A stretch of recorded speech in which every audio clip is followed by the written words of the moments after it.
बातमी नांदेडमधनं माजी मुख्यमंत्री अशोक चव्हाण यांच्या नांदेड जिल्ह्यामध्ये सरकारचा ड्रीम प्रोजेक्ट असलेल्या शक्तीपीठ महामार्गाला शेतकऱ्यांनी तीव्र विरोध सुरू केलाय।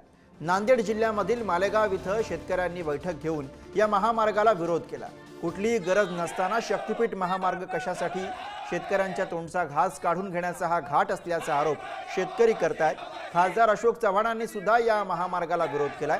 मुख्यमंत्र्यांनी पर्यायी मार्ग काढावा अशी मागणी त्यांनी केली आहे। आहे ना, जमीन आहेच ना सगळ्यांनी माझी महत्वाचं असं, कारण जे काही ठरलं असेल त्याप्रमाणे होईल। परंतु आम्ही याच्यामध्ये काय मार्ग कसा काढता येईल आपल्याला, मुख्यमंत्र्यांना भेटणार आहोत, शेतकऱ्यांनाही भेटणार आहोत आणि त्यामध्ये आपल्याला पर्याय मार्ग काढता येईल का, अलाइनमेंट काय बदलता येईल का, पर्याय काय शक्य आहे ते बघू आपण। माझा विरोध तर निश्चितच आहे। लोकांचं जे मत आहे तेच माझं मत आहे आणि म्हणून त्याच्यामध्ये आता मुख्यमंत्र्यांनी पुढाकार घेऊन त्यातला क्लिअरन्स दिला असल्यामुळे त्याच्यामध्ये पर्याय काय उपलब्ध आहे ते पाहावं लागणार आहे।